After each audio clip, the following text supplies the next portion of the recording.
Welcome दोस्तों। आज का टॉपिक है इलेक्ट्रिकल मेजरिंग इंस्ट्रूमेंट, जिसे वैद्युत मापक यंत्र कहते हैं। तो इसमें इसका जो सब टॉपिक है इसको पढ़ेंगे हम, वाट मीटर। तो इसमें सबसे पहले स्टार्ट करते हैं वाट मीटर। इसके पहले मैं कहना चाहूँगा कि आज के इस वीडियो का टारगेट हम रखते हैं 1000 सब्सक्राइब का। और ये वीडियो अच्छा लगता है आपको या हेल्पफुल लगता है तो इस वीडियो को सब्सक्राइब करो। और मैं आपको भी बोलना चाहता हूँ, यदि आप डेली मॉर्निंग में उठकर मेरे वीडियो को देखते हैं तो आपको यही समझ में आ जाएगा कि आपका जो टेक्निकल का जो लेवल है बहुत स्ट्रांग हो जाएगा। और सारी चीज़ें आपको थोड़ा करके जो बेसिक इस आपका इलेक्ट्रिकल है ये आपको समझने लगेगा।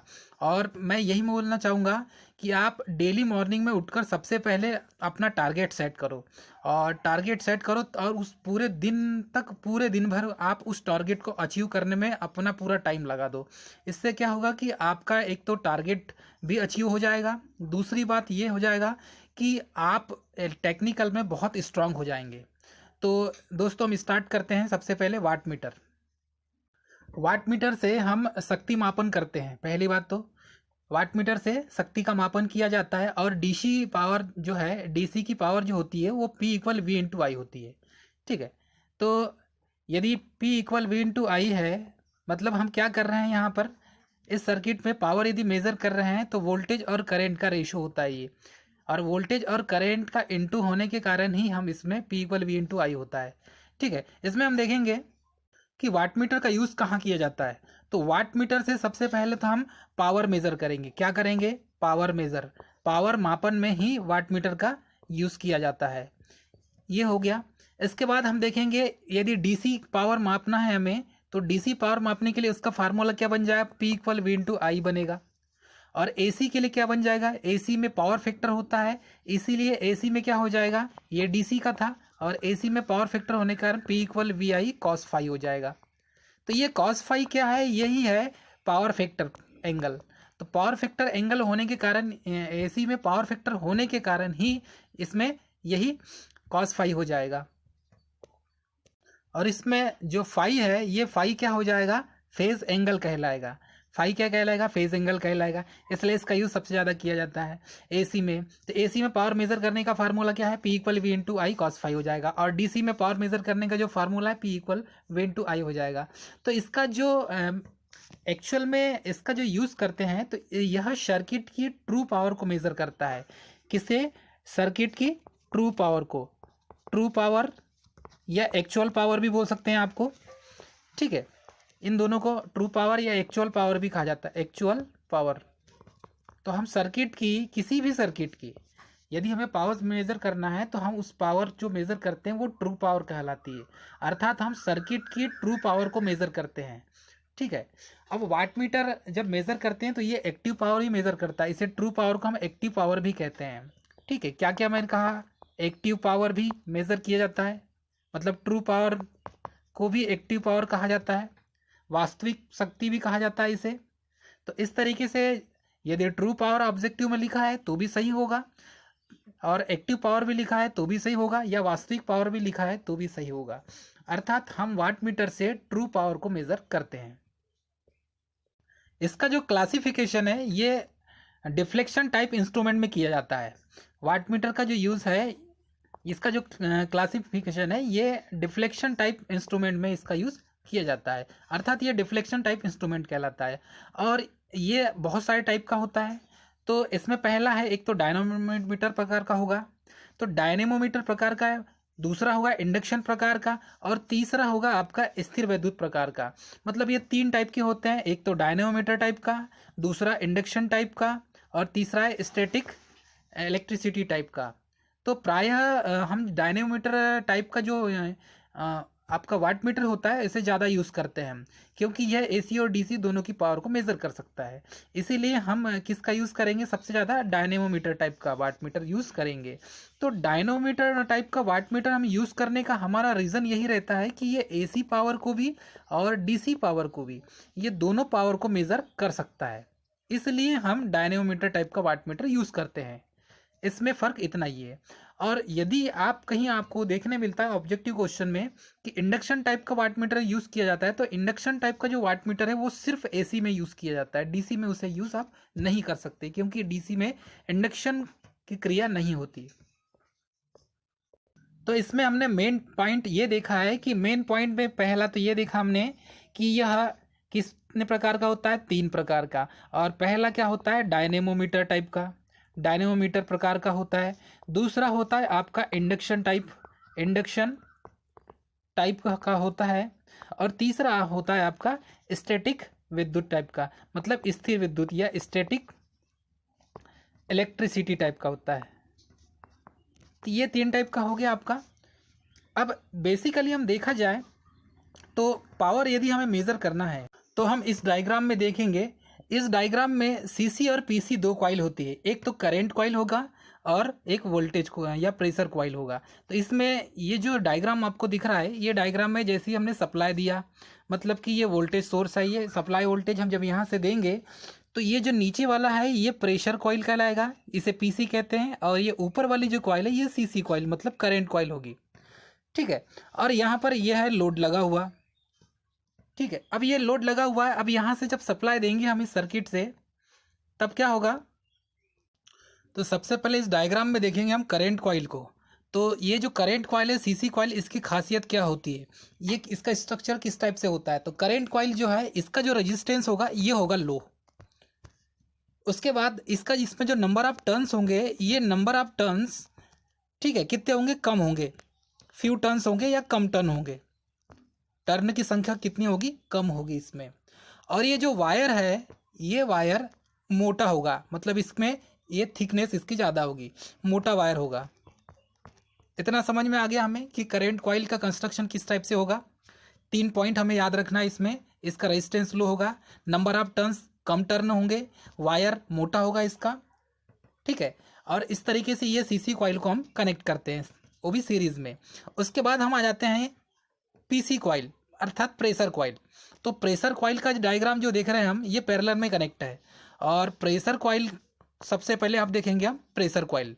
तो ये प्रेशर कॉइल का कंस्ट्रक्शन कैसा होगा, इसका जो रेजिस्टेंस है ये हाई होगा, रेजिस्टेंस हाई होगा। उसके बाद नंबर ऑफ टर्न्स, इसमें नंबर ऑफ टर्न जो होंगे ये ज़्यादा होंगे, नंबर ऑफ टर्न ज़्यादा होंगे। उसके बाद इसकी जो मोटाई है, इसकी थिकनेस, वायर की थिकनेस क्या हो जाएगी, पतला होगा ये। 3 पॉइंट हमने देखे पीसी कॉइल का। तो प्रेशर कॉइल का ये जो वाट मीटर में सीसी कॉइल और पीसी कॉइल लगी रहती है, मतलब करंट कॉइल और प्रेशर कॉइल, इसमें जो प्रेशर कॉइल है इसका रेजिस्टेंस हाई होगा, नंबर ऑफ टर्न ज़्यादा होंगे इसमें, और वायर पतला होगा। इतना हम समझ गए। अब इस सर्किट में अब हमें पता है इसका जो फार्मूला है P इक्वल क्या होता है, V इंटू आई होता है। तो हम इसी चीज़ का फ़ायदा उठाएंगे, क्योंकि करंट के लिए हमने क्या लगाया हुआ है, करंट कॉइल, और वोल्टेज के लिए प्रेशर कॉइल, इसीलिए ये दोनों कॉइल को यहाँ इंस्टॉल किया गया है।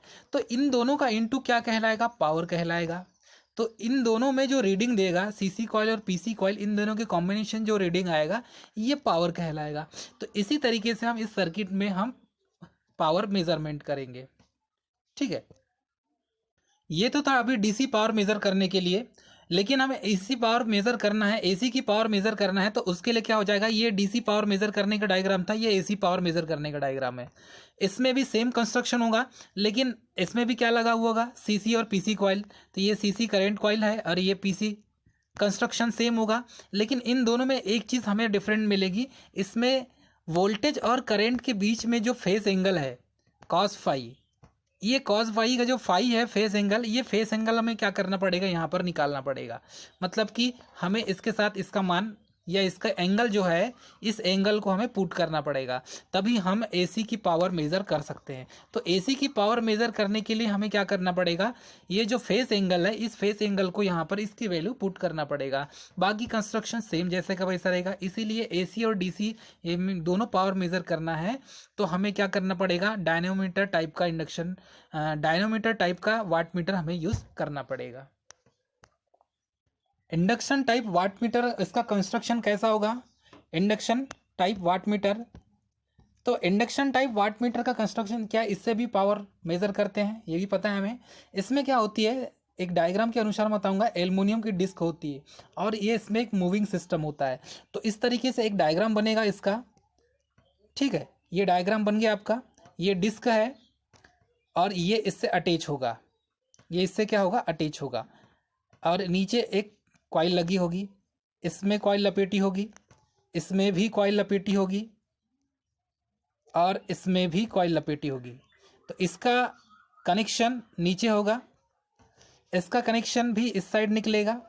तो ये यहाँ से I2 करंट फ्लो होगी और इसका कंस्ट्रक्शन जो है ये यहाँ से निकलेगा। ठीक है, यहाँ स्ट्रिप होगी, यहाँ से ये बाहर निकल गया इसका कनेक्शन। इस तरीके से हम इसको बाहर निकाल दिए और ये जो पॉइंट है ये पॉइंट इससे जुड़ा रहेगा। तो इस तरीके से ये हो गया आपका इंडक्शन टाइप वाट मीटर। तो इसमें ये जो पॉइंट होगा ये पीसी कॉइल का होगा और ये जो है नीचे वाला पार्ट ये सीसी कॉइल का होगा। तो सीसी कॉइल और पीसी कॉइल, यहाँ पर एक जीवेल होगा और यहाँ पर एक स्प्रिंग लगी रहेगी। ठीक है, तो ये इंडक्शन टाइप वाट मीटर का कंस्ट्रक्शन होता है। तो इसका जो स्केल है 300 डिग्री लंबा होता है और यूनिफॉर्म स्केल होता है किसका, इंडक्शन टाइप वाट मीटर का। इसमें ये जो डिस्क है ये एल्युमिनियम की डिस्क होती है, ये जो डिस्क है ये एल्युमिनियम की डिस्क होती है।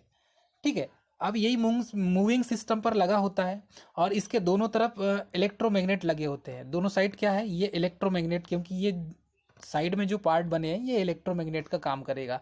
यहाँ पर एक इलेक्ट्रोमैग्नेट बना होगा। ठीक है, उसके बाद क्या होगा, इसमें एक मैग्नेट पर प्रेशर कॉइल लगा है और दूसरे मैग्नेट पर करंट कॉइल लगा है इसमें। तो यहाँ पर जब फार्मूले में देखेंगे हम, तो फार्मूले में क्या बनता है, ये फार्मूले के अनुसार ये बन जाएगा V is proportional to I1 is proportional to φ1। वैसे ही बनेगा V is proportional to I2 is proportional to φ2 बनेगा। या ये भी बोल सकते हैं I2 इज प्रोपोर्शनल टू φ2। ठीक है, तो यहाँ पर जो TC है इज प्रोपोर्शनल टू थीटा के हो जाएगा, या TD is proportional to is equal to TC हो जाएगा। तो यहाँ पर जो एंगल निकलेगा φ1 और φ2 के बीच में जो फ्लक्स वोल्टेज होगा वो 90 डिग्री लेग करना चाहिए, इसका एक खासियत होता है। और इसे कॉइल में दोनों टाइप के फ्लक्स उत्पन्न होते हैं, मतलब φ1 और φ2 दोनों उत्पन्न होंगे। ठीक है, और जिसमें आवश्यक फेस डिफरेंस के लिए प्रेशर कॉइल के मैग्नेट में कॉपर की एक शेडिंग रिंग लगाते हैं, कॉपर की शेडिंग रिंग लगाएंगे। ठीक है, जिससे फ्लक्स वोल्टेज 90 डिग्री लेग करेगा और 90 डिग्री जब लेग करेगा तभी ये रीडिंग को नोट कर पाएगा, इन दोनों के बीच में फेस डिफरेंस बनेगा। तो कंट्रोलिंग टार्क के लिए हम इसमें एक स्प्रिंग का यूज़ करते हैं। अब स्प्रिंग का यूज़ करने के बाद एक डैम्पिंग के लिए ईडी करंट डैम्पिंग का भी यूज़ करते हैं इसमें हम। और इसका ये जो स्केल होता है मैंने जैसे बताया था आपको, यूनिफॉर्म स्केल होता है। इसका स्केल कैसा होगा, यूनिफॉर्म स्केल। तो हम यहाँ बात किसकी कर रहे हैं, सबसे पहले तो यहाँ बात कर रहे हैं हम इंडक्शन टाइप वाट मीटर की। ठीक है, इंडक्शन टाइप वाट मीटर की हम बात कर रहे हैं। तो इसके एडवांटेज भी यह है, एडवांटेज क्या होंगे इसके, ये स्केल जो है लॉन्गर होता है 300 डिग्री तक और efficient eddy current damping use करते हैं इसमें, ईडी करंट डैम्पिंग यूज़ करते हैं। ये भी पूछा जाता है एग्ज़ाम में कि कौन सा डैम्पिंग यूज़ करते हैं, तो ईडी करंट डैम्पिंग इसमें यूज़ किया जाता है। और ये टोटल फ्री फ्रॉम एरर होता है, मतलब कि इसमें एरर नहीं होता। ठीक है, फ्रीक्वेंसी एरर इसमें नहीं होता। सबसे ज़्यादा फ्रीक्वेंसी एरर होने का चांस बना रहता है, लेकिन फ्रीक्वेंसी एरर इसमें नहीं होता, फ्रीक्वेंसी एरर नहीं होता। ठीक है, डिसएडवांटेज क्या होंगे इसके, डिसएडवांटेज ये होंगे कि लार्ज पावर कंज्यूम करेगा, ये पावर कंज्यूम क्या करेगा, ज़्यादा करेगा, क्योंकि इसमें सीसी कॉइल और पीसी कॉइल दोनों है। उसके बाद ये ओनली एसी मेजर करता है, कौन सा वाला, हम इंडक्शन टाइप डायनोमीटर की बात कर रहे हैं। तो जब इंडक्शन टाइप डायमीटर की बात कर रहे हैं तो ये सिर्फ एसी मेजर करेगा, डीसी मेजर नहीं करेगा। ठीक है, ये इसके ड्रॉबैक हैं। इंडक्शन डायनोमीटर का डायग्राम इस टाइप से बनेगा दोस्तों, और इसमें हम देखेंगे यही सीसी कॉइल, ये है करंट कॉइल, इसी को करंट कॉइल बोलते हैं हम, करंट कॉइल। और ये जो पीसी है यही प्रेशर कॉइल है, ये पीसी जो लिखा है यही क्या है, प्रेशर कॉइल। ऊपर इसके लगा हुआ है, ये डिस्क है एल्युमिनियम की और ये परमानेंट मैग्नेट है, ईडी करंट डैम्पिंग में यूज़ होता है इसका। तो ये फ्लक्स φ1 ऊपर बनाता है, φ2 नीचे बनाता है। ठीक है, ये स्प्रिंग है, कंट्रोल स्प्रिंग। ठीक, इन दोनों के बीच में तो इसमें जब ये डिस्क जब रोटेट करेगा तो यहाँ पर फेज डिफरेंस बनेगा, मतलब φ1 एंड φ2 के बीच में फेस डिफरेंस बनेगा। तो फेस एंगल कैसा बनेगा, ये फेस एंगल इस टाइप से बनेगा। ये इसका ये वोल्टेज है और ये करंट I1, बीच में ये बनेगा I2। ठीक है, यहाँ पर ये टोटल जो करंट बनेगा ये 90 डिग्री बनेगा, टोटल फेस एंगल जो बनेगा 90 डिग्री बनेगा। तो ये फ्लक्स इसका फाई और इन दोनों के बीच का जो अल्फा एंगल बनेगा। तो इस तरीके से हम शो कर सकते हैं। तो यहाँ पर क्या होगा मैं बताना चाहूँगा इसका सही डायग्राम। तो जो डायग्राम में हमने देखे ये V, ये I1 और ये I2, तो इन दोनों के बीच में जो एंगल बनता है ये अल्फा एंगल बनता है, और इन दोनों के बीच में जो एंगल बनेगा वो फाई एंगल बनेगा। तो यहाँ पर ये जो I2 है ये φ2 होगा, I2 से फ्लक्स φ2 होगा। तो किस टाइप से बनेगा, फाई प्लस अल्फा इक्वल कितना बनेगा 90 डिग्री, ये सभी को पता है। फाई प्लस अल्फा बनेगा 90 डिग्री। तो अल्फा इक्वल क्या बन जाएगा 90 माइनस फाई, ये बन गया आपका फेज डिफरेंस। तो इसी का यूज़ करेंगे हम, और φ1 और φ2 के बीच में फ्लक्स वोल्टेज से 90 डिग्री लेग करना चाहिए, तो इसी वजह से ये लेग करेगा।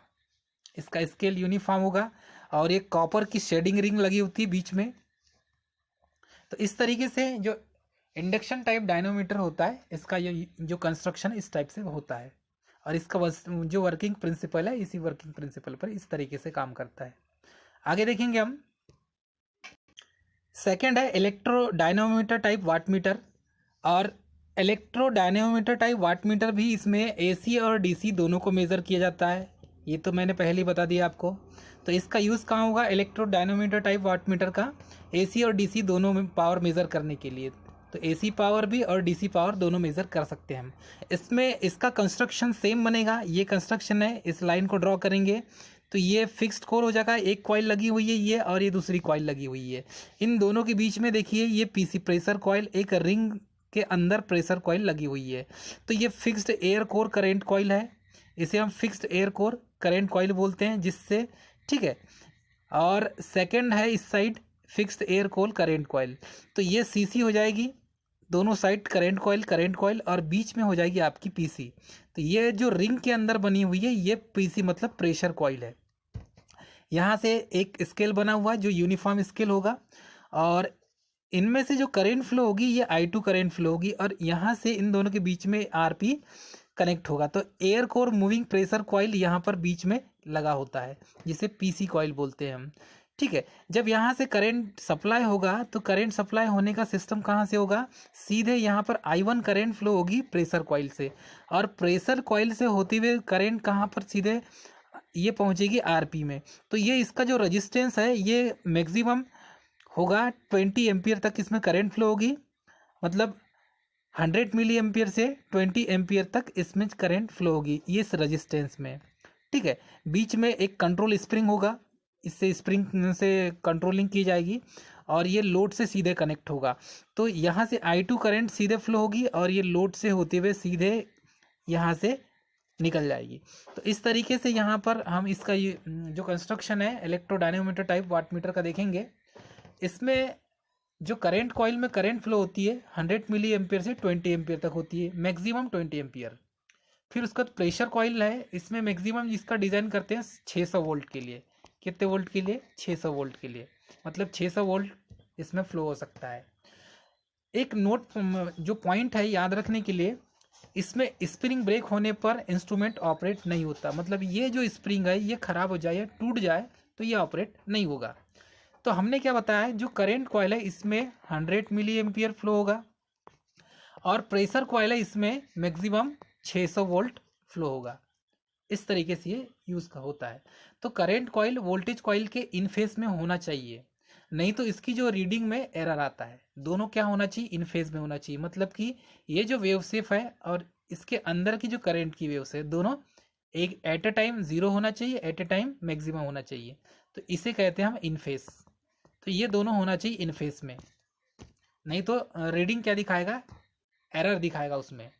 और इसमें जो यूज़ होता है ये एयर डैम्पिंग का यूज़ करते हैं हम, क्योंकि ये मैग्नेटिक फील्ड इसमें क्या होता है, वीक होता है, स्ट्रांग होता नहीं है, इसीलिए एयर डैम्पिंग का यूज़ करते हैं हम। ठीक है, इसके बाद देखेंगे हम एनर्जी मीटर। एनर्जी मीटर क्या होता है, ऊर्जा मापी। इससे हम एनर्जी का मापन करेंगे, ऊर्जा का मापन करेंगे। फर्स्ट पॉइंट ये देखेंगे इसमें, पहली बात ये देखा जाएगा इसमें कि ये जो इंस्ट्रूमेंट है ये इंटीग्रेटिंग टाइप का इंस्ट्रूमेंट होता है। किस टाइप का, इंटीग्रेटिंग टाइप का, इंटीग्रेटिंग टाइप का इंस्ट्रूमेंट होता है ये। सेकेंड पॉइंट ये देखेंगे, इसमें एक यूनिट बराबर कितना होता है, 1 किलोवाट आवर या 1 BOT भी बोलते हैं इसे हम। थर्ड पॉइंट देखेंगे, ये वाट मीटर जो होता है इसकी जो रीडिंग होती है ये होती है kWh में। इसकी रीडिंग जो नोट करते हैं हम, इसकी यूनिट क्या होती है, kWh में, मतलब किलोवाट आवर या एम्पियर आवर मीटर में होती है। तो यह मोटर के समान रोटेट करता है और मोटर के समान रोटेट करता है और इसीलिए इसे मोटर मीटर भी कह सकते हैं हम। इसमें जो है ये रोटेट करता है, मतलब ऐसा कोई मूविंग पार्ट होता है इसके अंदर जो रोटेट करता है, इसीलिए हम इसे क्या कहते हैं, मोटर मीटर भी कह सकते हैं। तो जो इसके कितने टाइप होंगे, अब इसके टाइप से देखें हम एनर्जी मीटर के टाइप्स। तो एनर्जी मीटर जो है इससे हम एनर्जी का मापन करते हैं। और इसमें फर्स्ट देखेंगे हम टाइप, पहला होगा first point mercury motor meter. First type होगा टाइप्स ऑफ मोटर मीटर। तो फर्स्ट होगा मरकरी मोटर मीटर। सेकंड होगा आपका कम्यूटेटर मोटर मीटर, और आपका थर्ड होगा इंडक्शन मोटर मीटर। तो ये 3 टाइप के हो गए। तो तीनों टाइप के जो है मोटर मीटर का हम इसमें यूज करते हैं, अर्थात 3 टाइप के ये होते हैं। तो मरकरी मोटर मीटर डीसी में यूज होता है। मरकरी मोटर मीटर कहाँ यूज होता है, डीसी में यूज होता है। और कम्यूटेटर मोटर मीटर जो होता है वो एसी और डीसी दोनों में होता है, एसी और डीसी दोनों में होता है। और थर्ड मैंने बताया आपको इंडक्शन मोटर मीटर। तो ये इंडक्शन मोटर मीटर ये एसी ओनली में होगा, मतलब एसी में यूज होगा इसका। तो इस तरीके से इसके पार्ट्स हैं। इसमें पार्ट्स कौन कौन से यूज़ करते हैं, एक तो ड्राइविंग पार्ट होता है, दूसरा ब्रेकिंग पार्ट होता है। ड्राइविंग पार्ट, ब्रेकिंग पार्ट, है ना, रजिस्टर होगा इसमें लगा हुआ। ठीक है, इस टाइप से इसका मैकेनिज्म होता है। इस डायग्राम में सबसे पहले एनर्जी मीटर का कंस्ट्रक्शन देखेंगे हम। और ये जो है पेंचदार स्क्रू होता है यहाँ बीच में लगी हुई, और ये दांतेदार चक्र है, ये बीच वाला दांतेदार चक्र है। अब यहाँ पर देखेंगे हम तो ये वोल्टेज कॉइल लगा हुआ है, इसे पीसी या प्रेशर कॉइल भी बोल सकते हैं या वोल्टेज कॉइल भी कह सकते हैं हम। तो ये बीच वाला जो पॉइंट है ये है आपका प्रेशर कॉइल। ठीक है, इसके बाद ये है ऊपर वाला जो पॉइंट है ये शंट मैग्नेट है। क्या है ये, शंट मैग्नेट। ठीक है, उसी प्रकार जब बीच में देखेंगे तो ये है अवरोधन चुंबक, अर्थात ये जो डिस्क है इस डिस्क को रोटेट होने के लिए अवरोध उत्पन्न करता है, अर्थात ये परमानेंट मैग्नेट है। और परमानेंट मैग्नेट क्या करेगा, इस डिस्क को रोटेट होने के लिए इसमें अवरोध उत्पन्न करता है। तो प्रेशर कॉइल ऊपर लगी होगी तो करंट कॉइल भी होगी कहीं ना कहीं। तो करंट कॉइल कहाँ होगी, नीचे लगी होगी। तो ये जो कंस्ट्रक्शन है नीचे वाला ये करंट कॉइल का है, अर्थात ये सीसी कॉइल का कंस्ट्रक्शन है। तो यहाँ पर करंट कॉइल होगा लगा हुआ। उसके बाद ये हमेशा करंट कॉइल सीरीज में होगा जुड़ा हुआ। करंट कॉइल क्या होगा, सीरीज में जुड़ा होगा। और यहाँ पर एक कॉपर की पट्टी है, ये जो है कॉपर की बनी हुई डिस्क है। और यहाँ पर ये जो लगा हुआ है ये परमानेंट मैग्नेट है आपका। ठीक है, और कंस्ट्रक्शन में क्या क्या देखेंगे हम इसमें। इसके कंस्ट्रक्शन में एल्युमिनियम की किलित एक ब्रिथ भी होगी। और यहाँ पर इस एल्युमिनियम जो उत्पन्न टार्क होगा, तो ये इंस्ट्रूमेंट में डिस्क में उत्पन्न जो टार्क है वो ड्राइविंग टार्क कहलाता है। और ये सर्किट में फ्लो होने वाली जो पावर के समानुपाती होता है। तो सर्किट में फ्लो होने वाली समान सर्किट के जो पावर के समानुपाती होता है इसमें, जिसके कारण क्या है, डिस्क लगातार रोटेट होती रहती है और डिस्क के चक्करों की संख्या सर्किट में फ्लो होने वाले पावर की संख्या के समान होती है। अर्थात ये बोल सकते हैं हम, जब डिस्क रोटेट करेगी तो उसमें डिस्क के चक्करों की जितनी संख्या होगी वही सर्किट में फ्लो होने वाले पावर के प्रोपोर्शनल में या समानुपात में होती है। तो इसका फार्मूला बनता है T D is proportional to V I cos phi. अर्थात इसका वर्किंग प्रिंसिपल किस टाइप से हुआ, इस इंस्ट्रूमेंट में जो डिस्क में क्या है, एक टॉर्क ड्राइविंग टॉर्क उत्पन्न होगा, ठीक है। उसके बाद सर्किट में फ्लो होने वाली जो पावर है उसके प्रोपोर्शनल में होगा, अर्थात समानुपाती में होगा। अब इसके कारण डिस्क में लगातार क्या हो जाएगा, ये घूमते जाएगी और डिस्क के घूमने के कारण इसमें जो चक्करों की संख्या होगी डिस्क की, वही सर्किट में फ्लो होने वाले पावर के समानुपाती होगी। मतलब चक्करों की संख्या जितनी होगी उस तरीके से इसकी रीडिंग आएगी। तो इस तरीके से इसका कंस्ट्रक्शन होता है। तो इसका बेसिक फंडा यही होता है कि जितना पावर फ्लो होगा उतने चक्कर लगेंगे, उतने डिस्क क्या लगाएगी, चक्कर लगाएगी। तो जितना पावर फ्लो होगा डिस्क उतने चक्कर लगाएगी। तो डिस्क के चक्करों की संख्या को सर्किट में फ्लो होने वाले पावर के एग्जैक्टली समानुपाती करने के लिए हम क्या करते हैं, डिस्क पर ब्रेकिंग टॉर्क उत्पन्न करते हैं। और इसके लिए डिस्क के दोनों तरफ परमानेंट मैग्नेट का यूज किया हमने, ठीक है। और जब ड्राइविंग टॉर्क ब्रेकिंग टॉर्क के इक्वल हो जाता है इस सर्किट में, तो डिस्क एक निश्चित स्पीड में घूमने लगती है और इस समय इसके चक्करों की संख्या सर्किट में फ्लो होने वाले पावर के ठीक समानुपात में होती है, मतलब इक्वलेंट होगा। तो यहाँ पर ये जो ड्राइविंग टॉर्क है, driving torque equal braking torque हो जाएगा।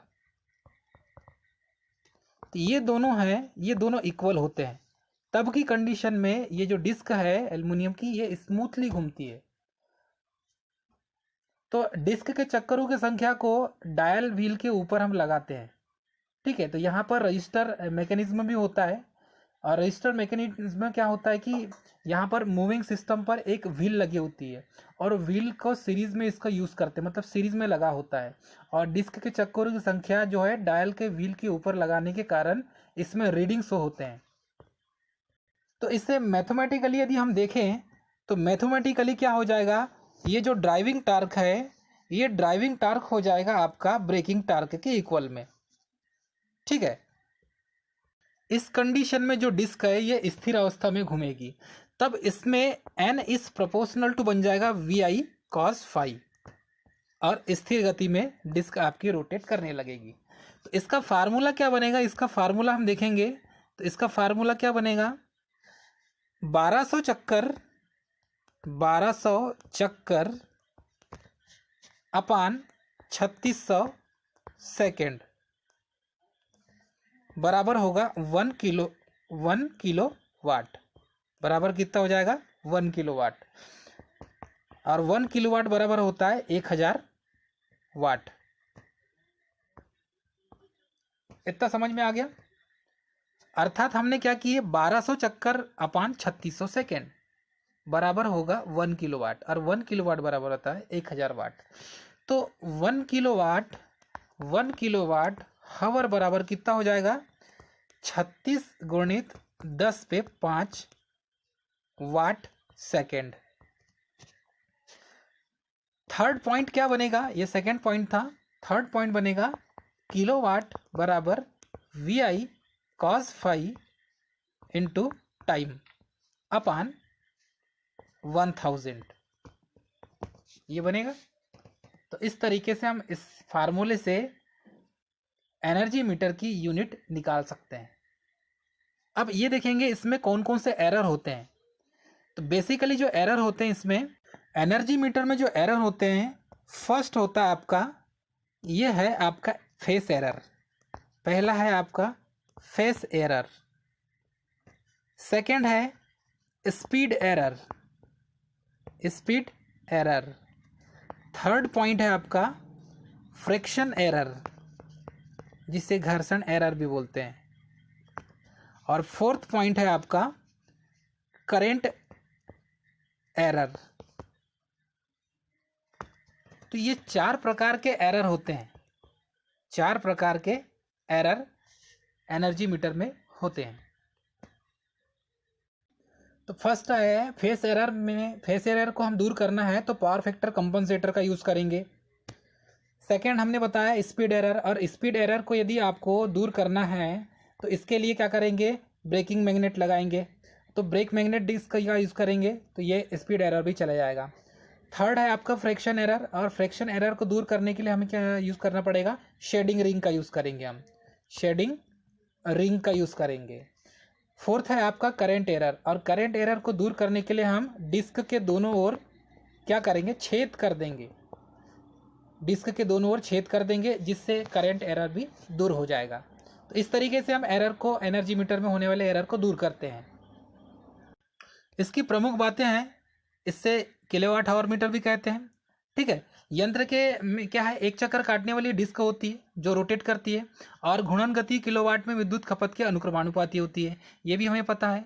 यदि क्या होता है कि एनर्जी मीटर के फेज में न्यूट्रल संयोजन को अतः बदल कर दिया जाए, मतलब चेंज कर दिया जाए, तब की कंडीशन में क्या है, ये जो डिस्क है, ये इसकी जो दिशा है ये परिवर्तित नहीं होती, अर्थात घूमना ही बंद कर देगी।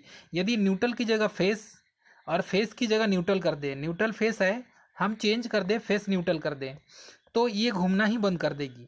ठीक है, मतलब इसका जो डायरेक्शन है ये परिवर्तित नहीं होगी। और यदि डिस्क बिना लोड के संयोजित किए जाए तो ये धीमी गति से रोटेट करेगी, मतलब गतिमान रहेगी, लेकिन इसमें लोड अभी की कंडीशन में क्या है, नो लोड की कंडीशन में फिर भी आपके जो है ये डिस्क रोटेट करते रहेगी। तो इस जो रोटेट कर रही है तो ये एक एरर के कारण है, और इसी एरर को हम क्रिपिंग एरर बोलते हैं।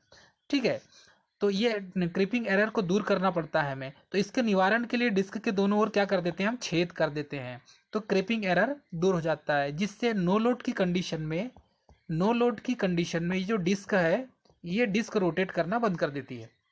तो एसी एनर्जी मीटर में जो डिस्क होती है इसमें कंपन होता है। अब इस कंपन को नियंत्रित करने के लिए हम क्या करेंगे, ईडी करंट के द्वारा डैम्पिंग टॉर्क उत्पन्न करते हैं, और डैम्पिंग टॉर्क से क्या हो जाएगा, ये जो वाइब्रेशन होगा डिस्क में ये बंद हो जाएगा। और प्रायः इसके उपयोग में होने वाले single phase energy meter induction प्रकार के ही होते हैं। तो घरों में जो यूज़ करते हैं हम, ये जो इंडक्शन टाइप एनर्जी मीटर होते हैं, ठीक है, वो सिंगल फेज के होते हैं, न्यूट्रल फेज। तो न्यूट्रल फेज मतलब घरों में यूज़ होने वाले जो एनर्जी मीटर है वो इंडक्शन टाइप है। वर्तमान समय में तो अभी जो एनर्जी मीटर आ गया है ये डिजिटल एनर्जी मीटर आ गया है, लेकिन पुराने समय में ये जो एनालॉग टाइप का एनर्जी मीटर यूज़ करते थे, इस वजह से इसमें लॉसेस और दोष ज़्यादा होते थे, इसलिए वर्तमान समय में इसका यूज़ कम होने लगा है। फिर क्या है, डीसी परिपथ की ऊर्जा मापने के लिए प्रयुक्त होने वाले एनर्जी मीटर वो एम्पियर हावर प्रकार के होते हैं, मतलब एम्पियर हावर प्रकार के होते हैं। ये सिर्फ डीसी के लिए, डीसी सर्किट के लिए। और एनर्जी मीटर में जो क्या है, कांस्टेंट क्या हो जाएगी इसकी, स्थिरांक, ये हो जाएगी रिवॉल्यूशन पर किलोवाट आवर से व्यक्त करते हैं इसको, मतलब रिवॉल्यूशन रोटेशन पर किलोवाट आवर। और सिंगल फेस एनर्जी मीटर में क्या है, जो सीरीज मैग्नेट होता है ये मोटे वायर का बना होता है, और नंबर ऑफ टर्न्स कम होंगे इसमें, तो ये मैंने पहले ही बता दिया आपको। और एनर्जी मीटर की जो स्पीड होगी वो ब्रेकिंग मैग्नेट के द्वारा कंट्रोल करते हैं इसको। और इसमें जो प्रेशर कॉइल होती है ये पतले तार की बनी होती है, और नंबर ऑफ टर्न्स ज़्यादा होंगे पतले तार में। तो ये जो प्रेशर कॉइल है, ये प्रेशर कॉइल में नंबर ऑफ टर्न्स अधिक होंगे, लेकिन पतले तार का होगा। और एनर्जी मीटर के जो घटक यदि बढ़ाने के लिए क्या हम क्या करेंगे, करंट कॉइल में कॉपर की बनी हुई एक शेडिंग रिंग लगाते हैं, तो इससे क्या है, इसका घटक बढ़ जाता है। और क्या है इसमें, ये जो एनर्जी मीटर होता है ये इंटीग्रेटिंग टाइप का एनर्जी मीटर होता है। ठीक है,